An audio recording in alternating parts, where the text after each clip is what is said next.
නමක්කමක් නැහැ. හැබැයි කෑම අන්න මහන්න නැතුව මේ කෑම හදලා ගන්න.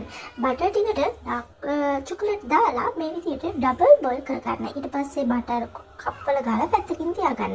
ඊට පස්සේ බිත්තර ටිකක් අරගෙන මේ විදිහට බෝල් එකකට දාලා ඒක හොඳට බීට් කරගන්න ඕනේ. මෙන්න මේ විදිහට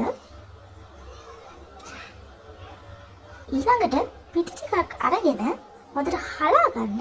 නැත්නම් කැටහිරෙන්න පුළුවන්. මේ විදිහට හලාගත්ත පිටි ටිකයි සීනි ටිකයි බිත්තරයකට දාලා හොඳට මේ විදිහට මික්ස් කරගන්න. ඊට පස්සේ අර ඩාර්ක් චොකලට් එකයි බටර් මික්ස් එකයි මෙන්න මේ විදිහට මේ මිශ්‍රණයට දාලා අර බටර් ගාගත්ත කප් ටිකට මේ මිශ්‍රණය දාලා අවන් එකේ දාලා විනාඩි 10ක් විතර විනාඩි 20ක් යනත් පුළුවන්. ගත්තාම මෙන්න මෙහෙම තමයි එන්නේ.